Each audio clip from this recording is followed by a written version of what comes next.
Hello, ladies and gentlemen, and welcome back to the Push to Pass F1 podcast. Now, he's back. The return of the massive Reef has returned. He hasn't actually quit the show for the second time. He was just on holiday with your girlfriend, if I'm correct. Yeah. Third time lucky though. So, Might quit the next time. yeah, hopefully. But no, we are back to a full Push to Pass panel. We'll go with that. And today we're going to be doing a quick preview and some predictions for the Austrian Grand Prix weekend coming up, as well as some special lists which we have both been thinking might cause some debate, I think. Very special lists. But first of all, Austrian Grand Prix, fan, no fan, hate fan, big fan, little fan? I think we said a fair bit that we both really like Austria. Yeah, I think it's... I'm a bit worried though. Why is that? Because Canada was a bit poo. It was.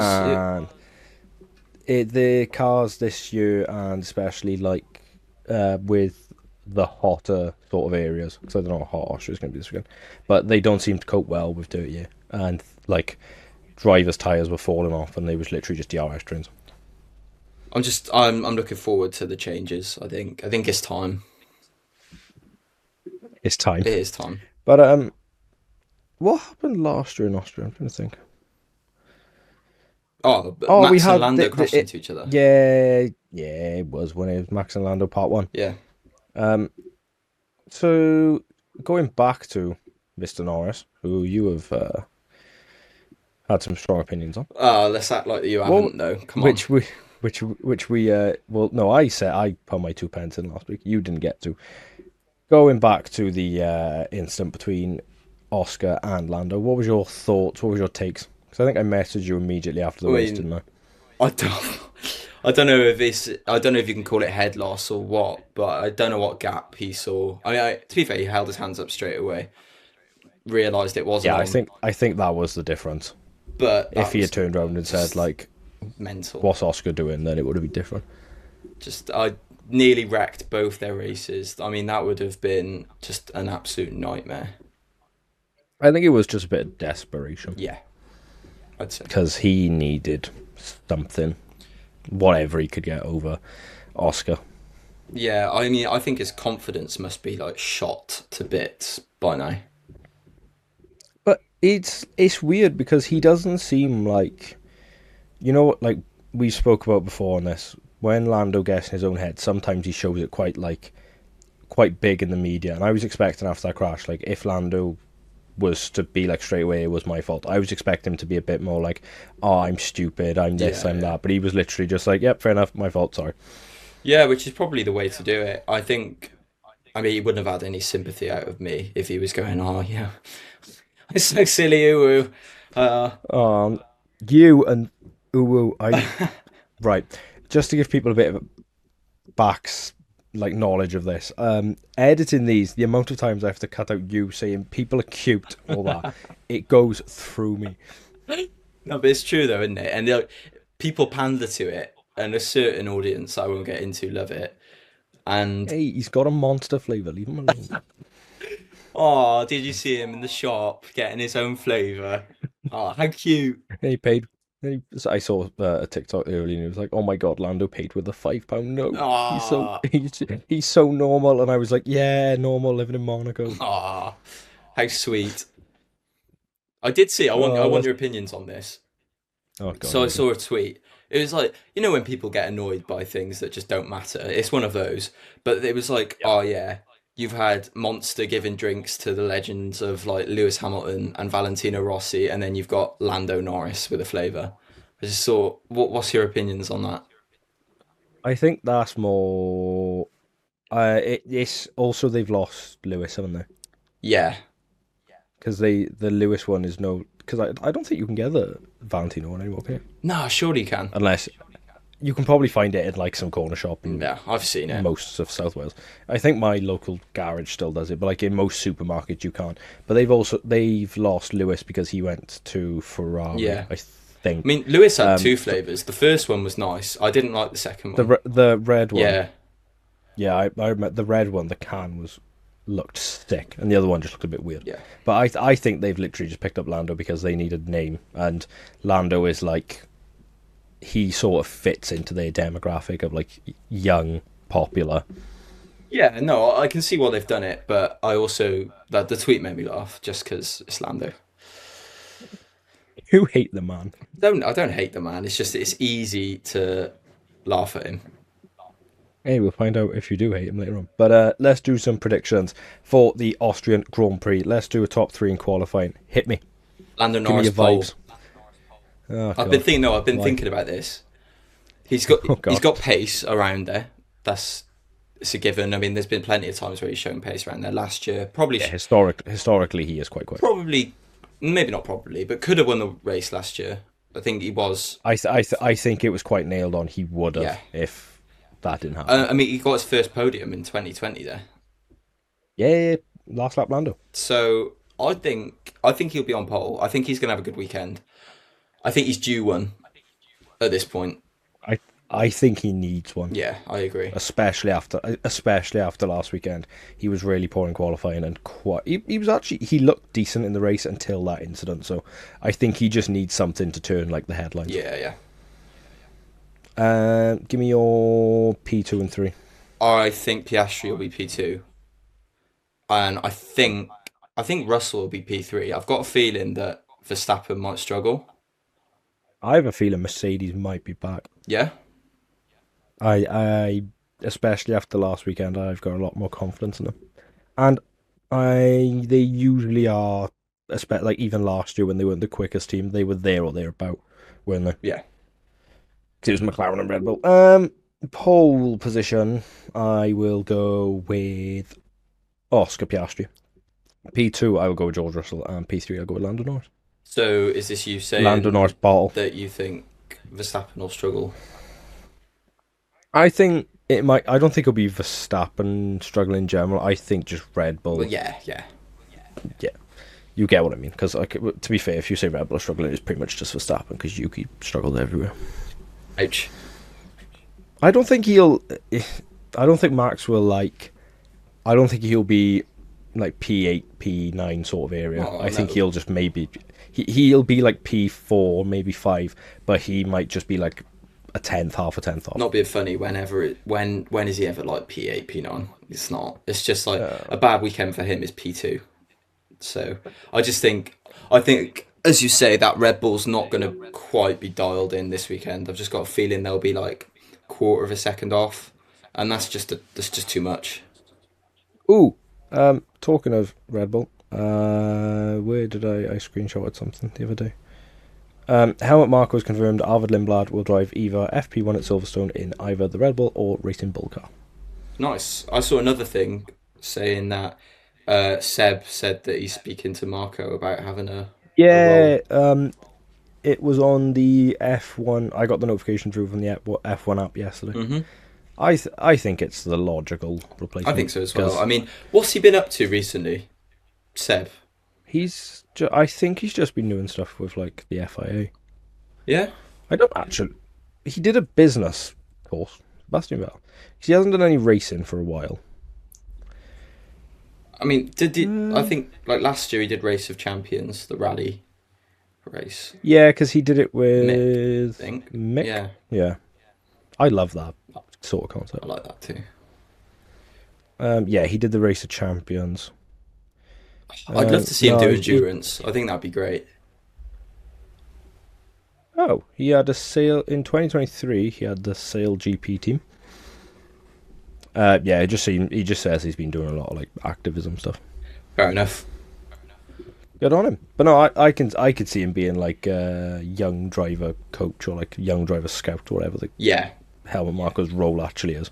Well, his role is just destroying the confidence of every driver that steps foot in there. The Red Bull Soul Destroyer. Yeah. Let's move on to the race. Give me your top 3. I think it will be P1 Lando. Yeah. As I said, Oh, I think he's going to have a strong weekend. I think. Q Lando Q2 elimination. Yeah. Well, watch now. He'll start from like P7.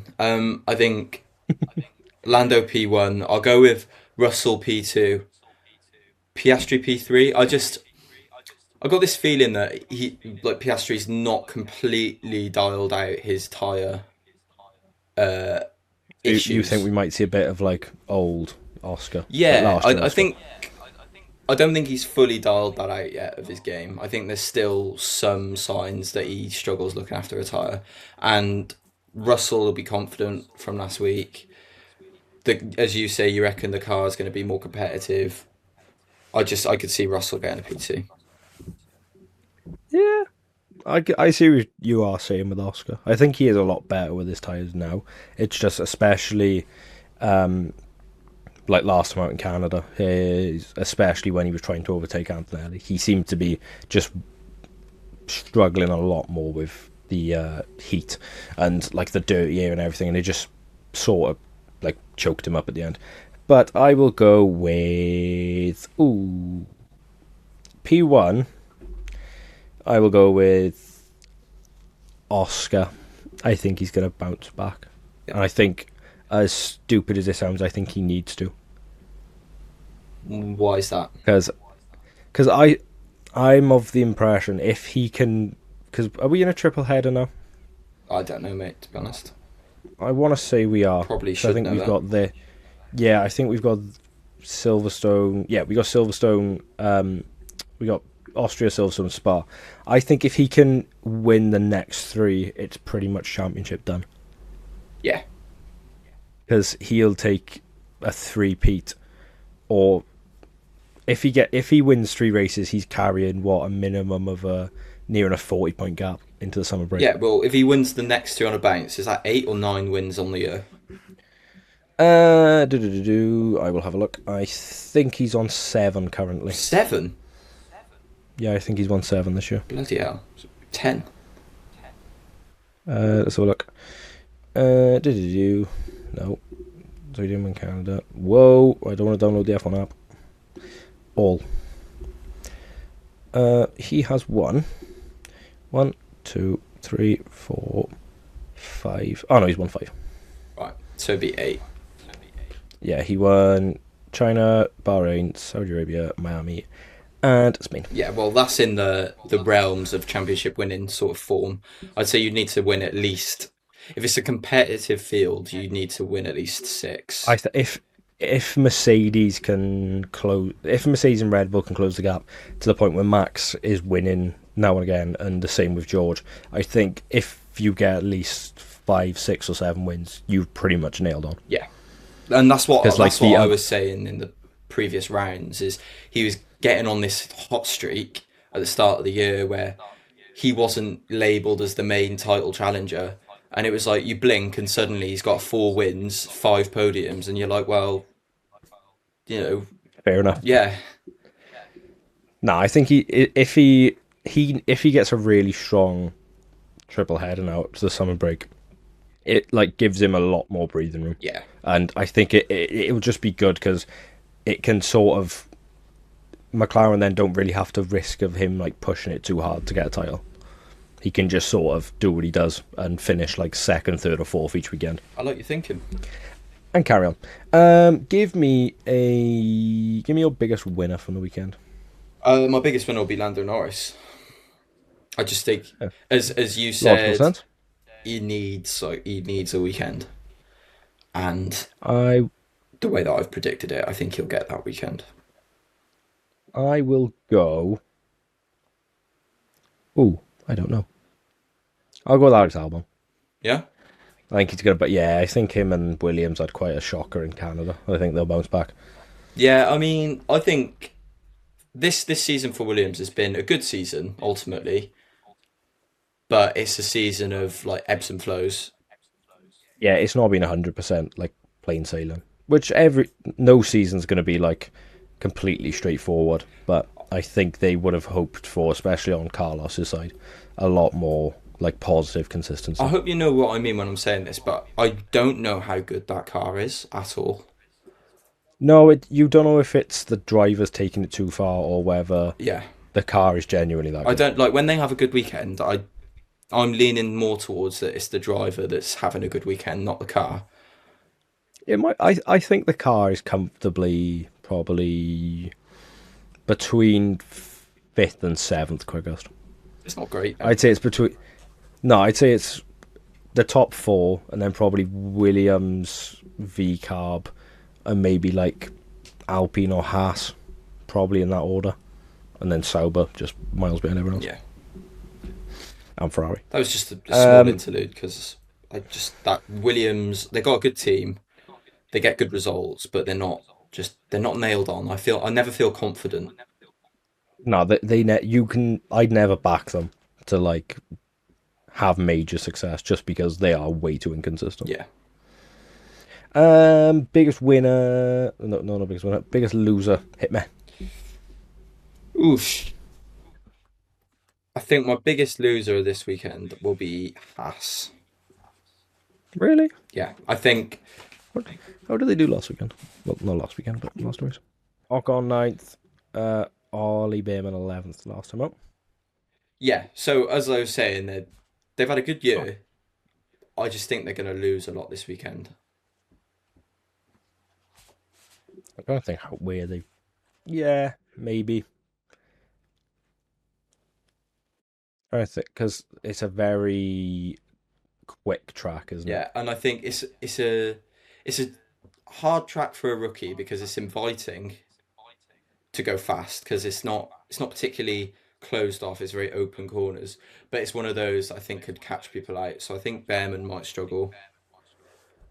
Is it a MotoGP track? Yeah, Yeah, it's very much like a hybrid, isn't it? yeah. It's not like Yeah. it's not like Qatar levels of MotoGP, but it's also not like Monaco. It's probably the best track in the world for. Actually, no, Silverstone is, but it's one of the best tracks in the world for both forms of racing. I'd say. Yeah, it's very good. It's a very good like all rounder, isn't Yeah. it? Biggest loser, I will go with. I was gonna say Yuki Tsunoda, but that wouldn't be a loss because he is dog water. I will go with Lewis Hamilton Why is that, mate? because Ferrari are awful, and he might be washed, and they might have to buy him out of his contract early.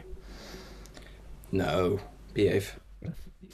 Well, I didn't get you were here last week to get your opinion on this. What do you think with all the stuff that's going on with Ferrari? The rumours about Fred, rumours about Charles leaving, rumours about Lewis being unhappy.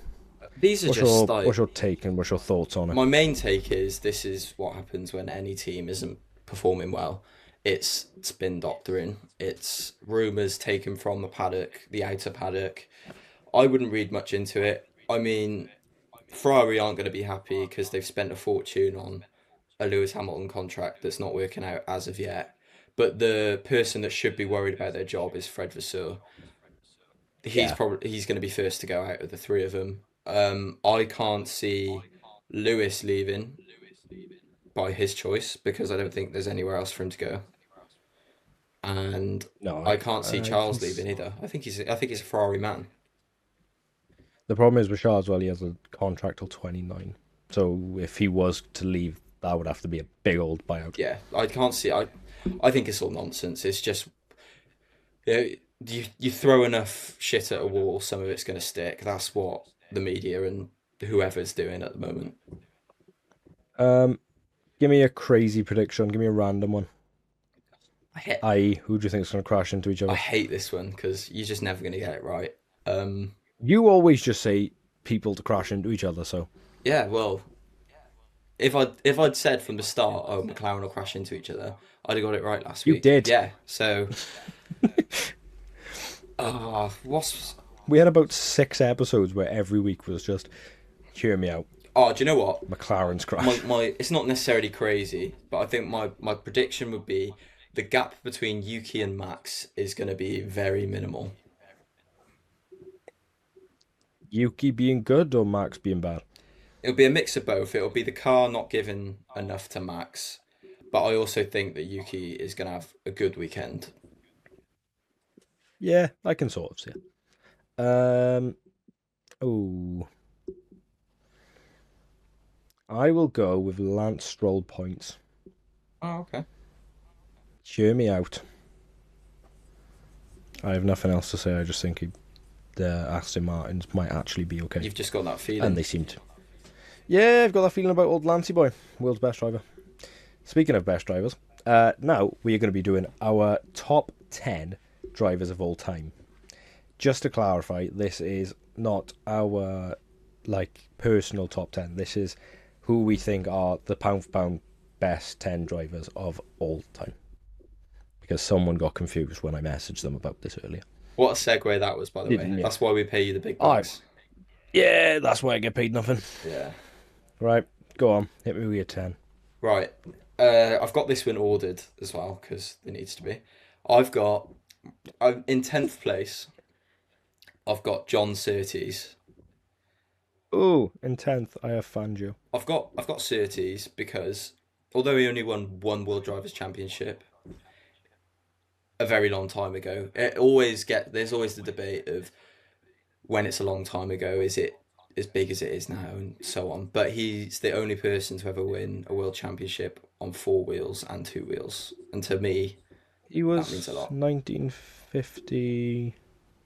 I'm gonna say it was like 58, 59. I'm was it 50? Maybe no. 52 was a Scary. I don't know. But yeah, made a TikTok series about stuff like that a while ago. I just went with Fangio because he is like the original sort of world. Well, he is, in my opinion, the original world champion. He won five, but also you've got to take like the time consideration into it, Yeah, and the fact they only used to race like 10 races a year. yeah. So on to that, my ninth place is Fangio, pretty much for the same reasons. My ninth is Mika Hakkinen. Interesting. I like that pick.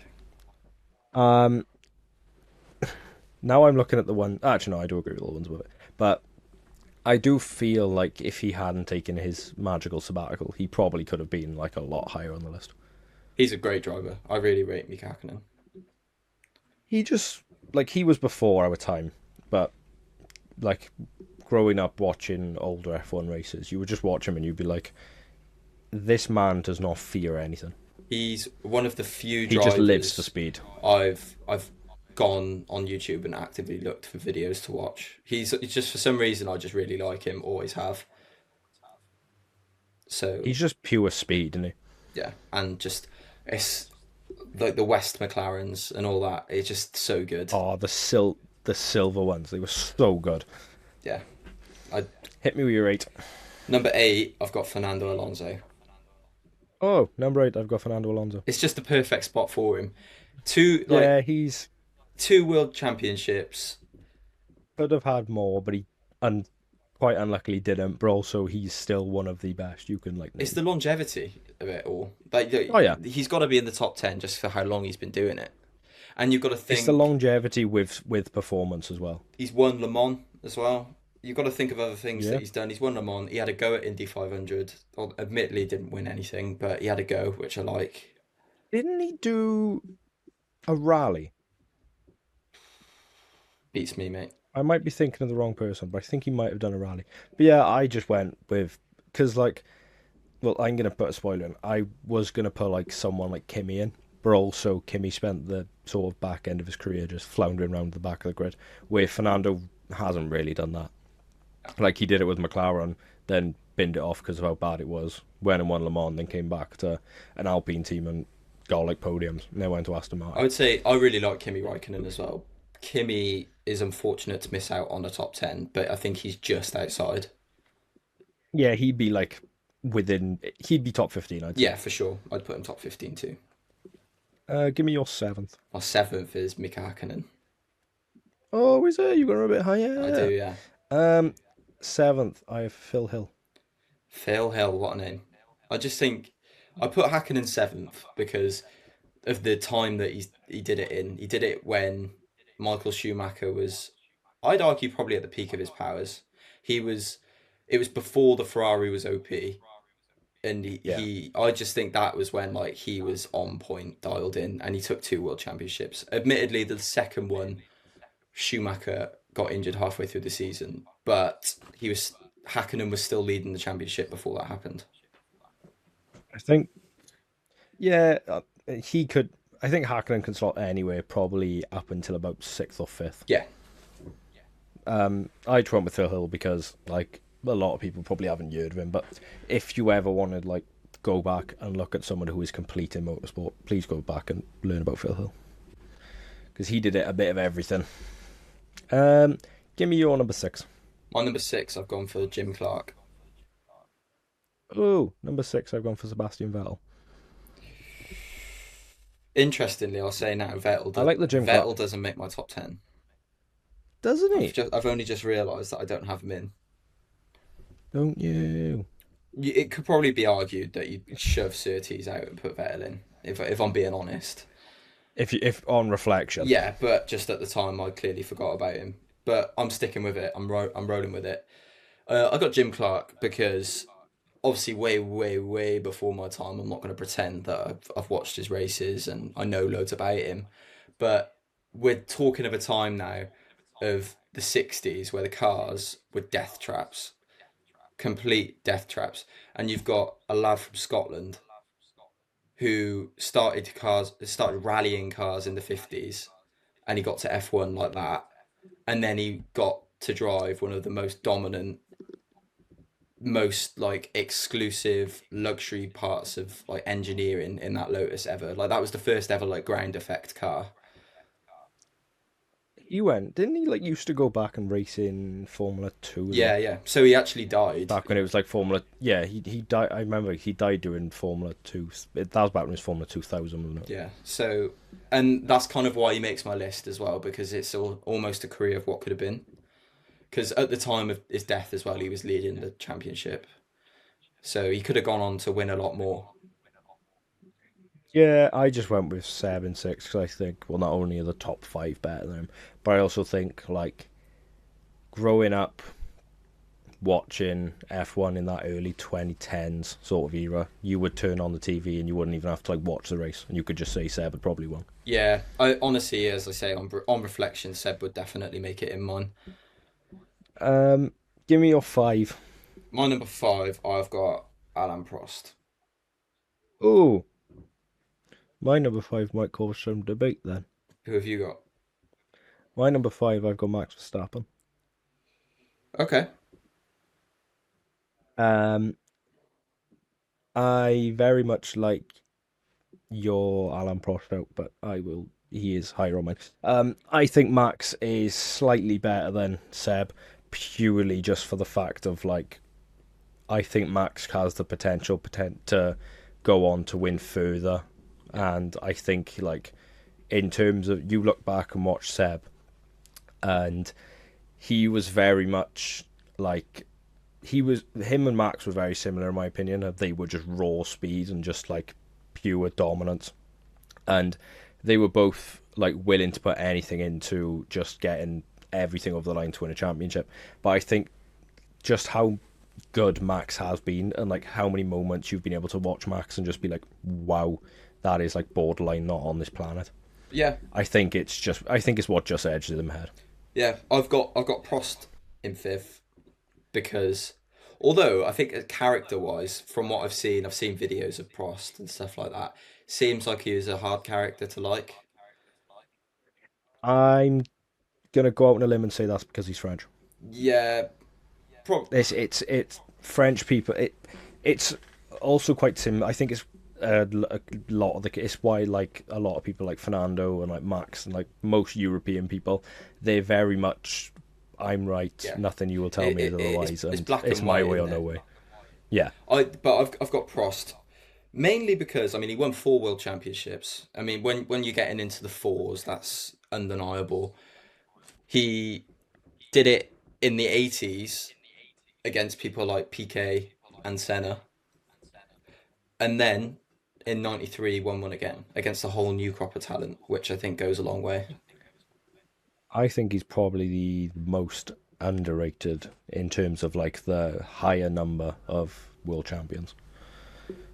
Yeah, Because like I feel like he often gets forgotten from being in like that four peat club. I've got to say, I think he's forgotten because his main antagonist, the person he was always up against, Ayrton Senna, passed away. I think that's why. Yeah, I think, yeah, and I mean, I don't know if that's undeserved or not. I think they were just as good as each other, but I think the legacy that Ayrton left means that Prost gets forgotten about. Yeah, it sort of like outshined him, doesn't Yeah, it? Well, fourth, I have Alan Prost. 4 5 Max Verstappen. Oh, so yeah. Um, there's no point talking about it again, but I just, like I said, I think just how like methodical, and I think Prost was like, he was sort of, in my opinion, one of like, I don't even know how to describe it. He was like a genius on the track in terms of he didn't really necessarily rely on raw speed and just raw like I'm gonna get past you. He was very like methodical in his race, and I think that's what like has formed the groundworks of most F1 drivers nowadays. Yeah, you could say that he was like a pioneer. I'd agree with that. Yeah, that's the word I was looking for. I've got Max. I won't touch on it loads because you've already said, but I put Max in because I think he's a freak. Yeah, He's he is a he's machine. what will now be considered the new norm in 20 years' time of someone who bursts onto the scene as a teenager and stays until he's in his 30s. Up until now, that's not really happened. I think as well the age he came in at, Yeah, this is the thing. how This is what he makes it he came in notable. so he came in so young, and even from a young point, people were like, yeah, he's crashing a lot, and he was very raw in his approach. But people even back then were like, this boy can drive.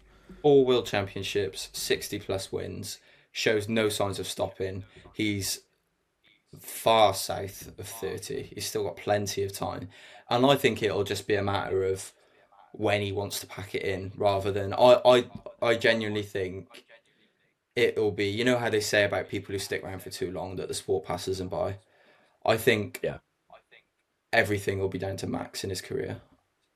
I think it will literally just be the case of he'll get one season and go, do you know what, I don't fancy anymore, Yeah. and he'll just be like, I want to concentrate on family or whatever. That's the only thing that stops me from thinking he might ever be the GOAT. Because he's got that potential, just because he's got so many years in his back pocket. Yeah, it's just whether he wants to Yeah. and whether he's got that like sort of desire. Give me your third. Third place, I have Ayrton Senna. Oh, third place, I have Lewis Hamilton. Yeah. Well, I don't know. I just think I've got Senna. I think to me, anyway, Senna is like a clear third. I think a lot of people will have the same top three as me. Admittedly, maybe one and I two in a different order. I think me and you have the same will have the exact same top three just in a different order. Yeah, I think most people will. Um, yeah, I with Lewis, it's a weird case because he's as much as I want to go off of sort of the record books, and don't get me wrong, he is a phenomenal driver. And growing up, especially in probably the later 20, like since his move from Mercedes, there was no other name you could put more synonymous with F1 than Hamilton. And like he was the things he did for the sport in terms of like how much he grew it, and obviously in like 2020 how much he did for like the Black Lives Matter and everything like that. It's just there's something about him which I haven't been like fulfilled with in his career, I and would. I don't know what I don't know what it is. It's there's just something about me that's not wanted more, but like I've wanted to see a different version of Lewis, I think. I mean, I will.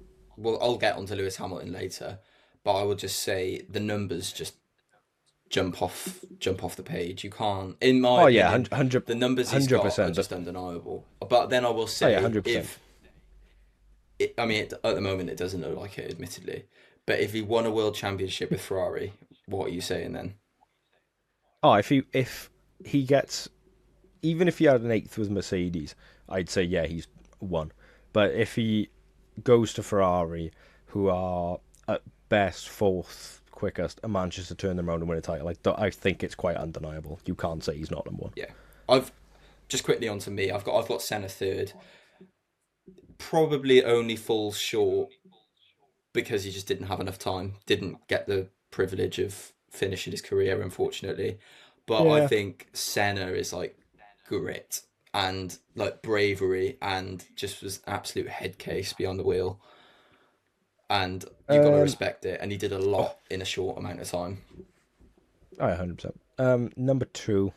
Who have you got? I've got Michael I think Schumacher. we will have the same number. Yeah, I've got Shumi too. Yeah, just I mean, He was the goat, no longer is for me. no, I think he was very much like, especially toward probably not our generation of F1. I think a lot of the maybe like people now who are like 25, 26, like towards the 30s will probably say he is probably still the greatest. Yeah, But I also think that is quite heavily held on nostalgia. you could say that, but I mean, 'Cause- not 91 wins is 91 wins.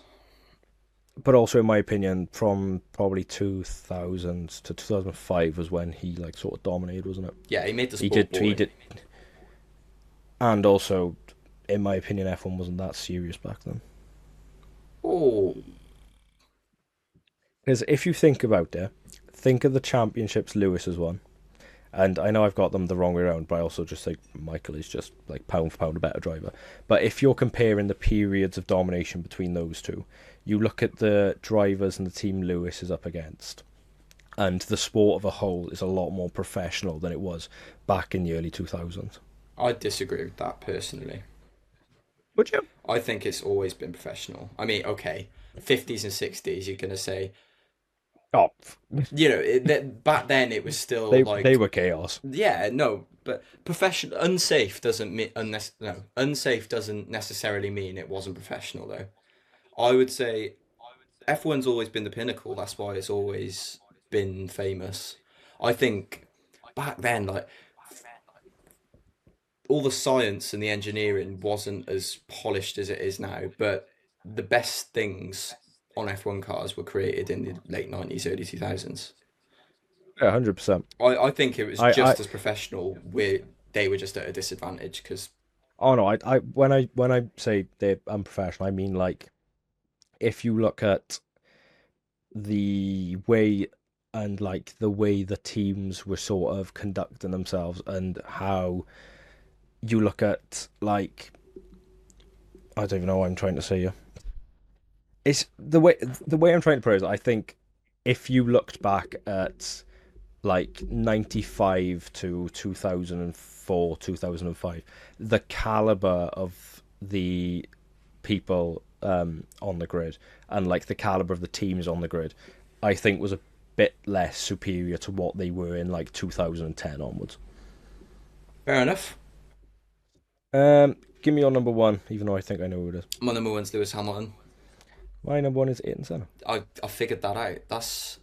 I think that's quite unusual. I don't think many people would have Senna as their number one.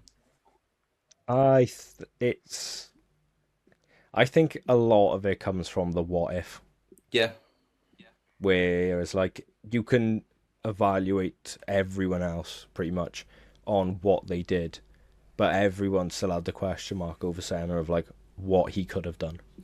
yeah. I mean, it would have been interesting to see how he would have coped with Schumacher.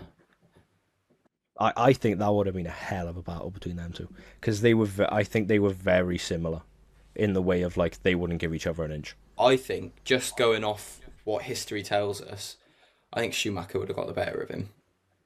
I think it could have well been the case because I think especially when Schumacher was coming through, he just seemed so naturally comfortable wheel to wheel and so naturally comfortable putting a car on his edge that he might have just like got the mental battle over it a few times. But the reason I've got Senna one is just purely from that. I think if he hadn't have died the age he did, he probably could have gone on to win 5, 6 titles. Yeah, I wouldn't argue that at all. I could easily have seen that happening. But the reason I've got Lewis Hamilton one is I think he tops every stat sheet. At that point, is there an argument? I know it's not as black and white as that, but when you're dealing with hypothetical situations, like none of these people were ever on the track together at the same time. Yeah, I think You have to look at it. stats, in my opinion. Oh yeah, 100%. So, and I just think like the first black F1 driver didn't come from a wealthy background necessarily.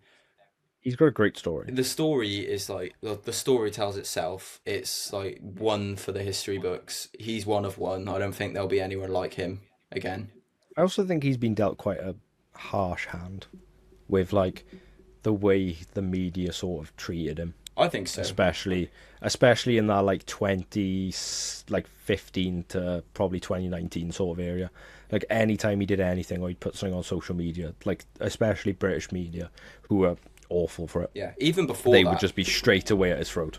because before that, when he first came into F1 and did really well as a rookie and won title in his second season, he was known as like the playboy who like didn't take himself seriously, Yeah. bottled the title in the first year and such so on. And then it went to, oh, we got Lewis Hamilton, oh, a British hopeful, oh, he's wasting his years in a McLaren, oh, he's not competitive. And then it went to when he was winning everything, as you say, he was under just such scrutiny. Anything he'd do, they'd just jump on his back.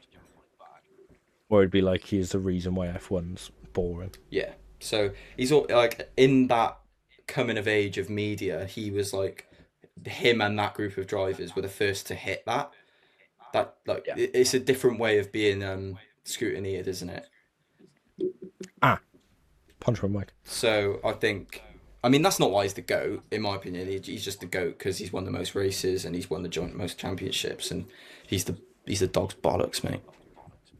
I think that the also like the strong sort of argument is if you're not looking at it completely from like a sporting point of view, the amount of like British people he would have made fall in love with F1 or just like motorsport in general, probably you couldn't compare to many other drivers. Yeah, I think that could be said. So now we're going to do just quickly a different sort of list because that was very serious. We're going to do our top 10 favourite drivers of all time. So this is less sort of results based. I've done this in my lifetime, so people who I've watched Yeah, live. I've got. Let me have a look. I've got two that weren't in my lifetime. No, I've got yeah, all 10 of mine were in my lifetime pretty much. So number 10, I have Nico Hulkenberg. Cool. I like Hulk. He's just a very likable face and very like solid figure in F1, isn't he? Yeah, I know. To be honest, he's not far off for me either. Like I do like Hulk. I've got Robert Kubica. Oh, what a man! I forgot about him. He's a bit. He's like Recent. like flavor of the month at the moment because he just won Le Mans and he has a great story. But I just think his story in general, and then when he came back to Williams and he wasn't competitive, that wasn't even like that important because he just got back there. No. Yeah, he had his like the story sort of eclipsed the result. Just very easy to cheer for. I like Robert. Ninth, I have Kamui Kobayashi. Ninth, I have Checo Perez. Oh, Checo just about missed out on mine. Yeah, He was close. It was between him and Hulkenberger. But no, I loved seeing Kobayashi. He was just he was one of those drivers who you wouldn't think would ever make it to the top. But like he could just proper put it with the front runners yeah. anytime he I wanted to. just I like him in that Sauber car, and he was like really talented. Yeah, he just had like pure speed. Yeah. Um, Eighth, I have Lewis Hamilton. Eighth, I haven't done mine in an order, so I'm just grabbing one now. Eighth, I've got Daniel Oh, Ricciardo. Daniel Carl's a bit higher on mine. But yeah, I got Lewis. Like the bloke, not my favorite. He's not my cup of tea, but still, you can appreciate what he's done for the sport, and especially like from a British audience. Yeah, I mean, I like Danny Rick. I liked him for a long time, and then I actually went off him because everyone liked him, and it all became like a bit intense, didn't it? It became a bit trendy, didn't it? Yeah, and that kind of put me off it, which is no fault of his own. But now I can look back, and yeah, Danny Rick's the boy. Seventh, I have Kimi Räikkönen. Seventh, I have Mika Hakkinen. Oh, yeah, I just think Kimi's a bit iconic. Yeah, Kimmy's on my list. Yes. He was like every weekend he just come up with something. Yeah, he's the boy, and Hakkinen. It's in a similar way. I mean, they're both Finns. They've got like that blunt. They're both very straight talking. Yeah, I love that. Sixth, I have Max Verstappen. Sixth, I have Kamui Kobayashi. Oh, he's high on your list. I really liked him. Genuinely, he was always one that I cheer for. vibes. It was. I've just liked Max since he was first came into the sport, so it's nice to see him sort of higher. Fifth, I have Daniel Ricciardo. I knew you'd have Danny Rick. I knew you would. Yeah, I was quite sad when he left Red Bull to go to Renault, but also it's just like he was such a like big personality in the paddock and like through the sport, you could always tell. So it was just good to have him around. Fifth, I've got Carlos Sainz. Oh, Yeah. big fan of Carlos. He is not on my list. I've kind of not gone off him, but I've kind of just he's gone off my radar a bit more now that he's not at He's got Ferrari. he's gone a bit into like the he's sort of faded away from like the spotlight a bit, haven't Yeah, but I still got a lot of time for him. Always liked him. he? Fourth, I have Fernando Alonso. Fair. I like him now, but there was years that I hated him. So he's not kind of made my top 10 yet. Hasn't he? Wow. Nah, he was even when like he was at Ferrari, I was still just you could appreciate how good he was. Fourth, And when he was at McLaren, he just made me laugh. yeah. Fourth, I've got Seb Vettel. Ooh, I've got him a bit higher. I've got him fourth because, like Alonso, probably for like the first 6 years of me watching the sport, I didn't like him. He's like Marmite, whoever love him rate him. Yeah, I didn't like him at all. Probably because he was winning, probably because he was beating my favourite. And then he went to Ferrari and he was still battling my favourite, but I just started liking him and I just think he's a good guy. Um, Third, I have Jenson Button. Nice. He missed out on mine narrowly. Did he? No, I've always been a big fan of JB. He to me is like the ultimate people's driver. Yeah, I think there's not many people out there that are not going to like Jensen Button. No, he just seems like a lad. Third, I've got Kimi Räikkönen. Ooh, he's high. Yeah, I've always just liked him, and I think I don't know, like he just had cool helmet designs. That's a big one for me. Yeah, you've got to have a good lid. Yeah, If you haven't got a good lid, cool helmet design, and I just liked that he was so unbothered. I genuinely was like, it like towards the end of his career at Ferrari, they could have just said, "All right, we don't want you anymore," like mid-weekend, and he'd just be like, "Sound." yeah, sound. Go find a I bar somewhere. remember like I watched a video on YouTube like years and years ago of when he retired at Monaco, and he just got on his boat. Yeah, I just love him. I think he's great. and he nearly made Lotus go bankrupt. Yeah, from the podium bonuses. Second, I've got Mark Webber. Oh, what a shout! I forgot about him. He was like one of my favorite drivers growing up. Yeah, unlucky to miss out on mine, to be honest. Yeah, he was just again quite like Jensen, just a sound bloke. Yeah, I've got Ayrton Senna. Oh, I know, okay. obviously, wasn't lucky enough to be alive at the time, but Yeah, that's the probably the only reason I didn't like put him in, just because I didn't really like grow up around him. no. But Unreal Tech, legendary lid, Quality baller.